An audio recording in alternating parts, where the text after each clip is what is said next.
Okay, wel, diolch yn fawr iawn I chi gyd am y gwahoddiad I ddod yma I siarad chi heno.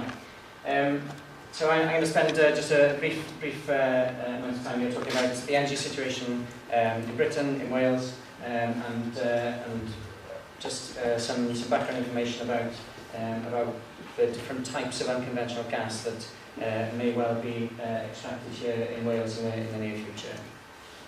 So energy is something that's of critical importance to us all, in fact. And without energy, we would never have crawled out of the primordial slime from which we all originally came. All energy originates from the sun, of course, and that's something which provides great hope for the future. But there's a very, very close link between energy that we get from fossil fuels, in particular, and the development of society as we know it today.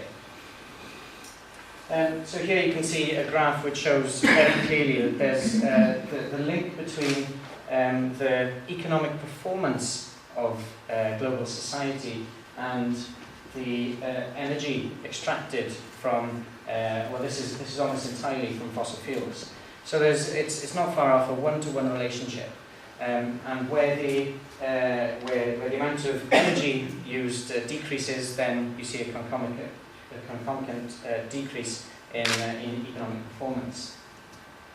And here's another graphic representation, I think, that shows over a period of well, that's 40 plus years, how the GDP, so that's economic performance, tracks energy use to quite a staggering degree.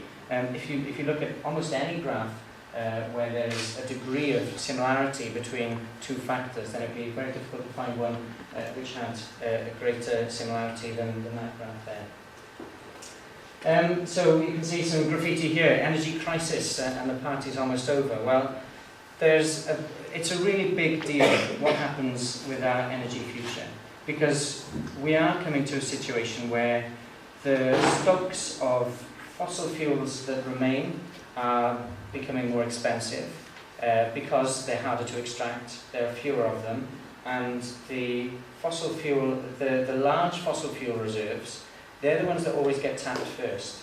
So if you stick a spigot in the ground, the chances are you'll hit your largest oil reserves first, and that leaves you with progressively smaller and smaller reserves, which means that there's more effort to go in to extract them, it's more expensive. And so what we have is this evidence of what's happened in the UK's experience. So the UK has been a net importer of energy for the vast proportion of the time since fossil fuels came into common use. What we see in between 1980 and the early 2000s is a very brief and never to be repeated period of export of energy. Either side, that is, of the Piper Alpha disaster, which caused North Sea oil and gas production to reduce quite substantially.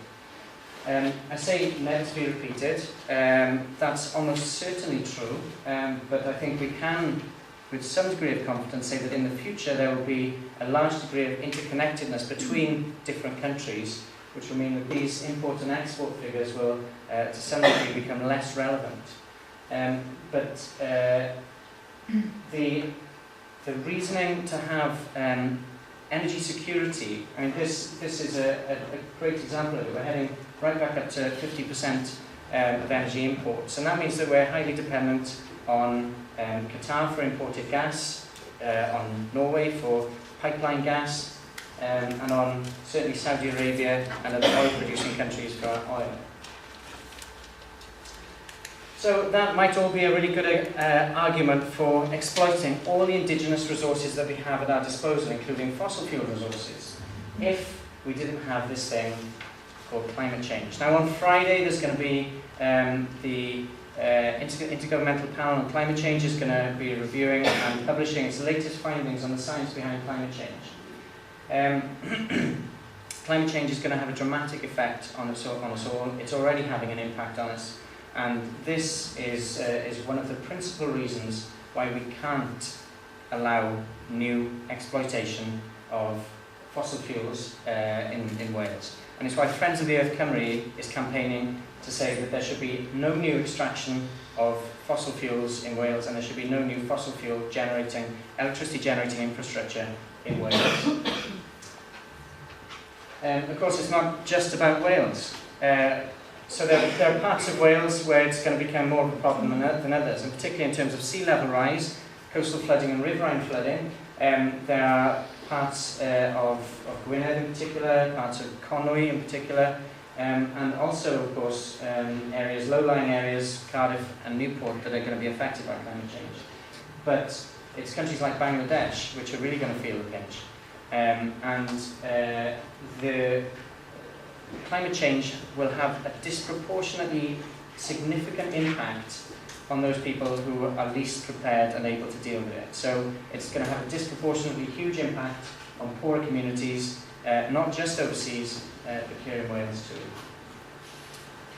So Friends of the Earth, our the central tenet of what we think about in terms of energy future is that there is no other future than a 100% renewable future.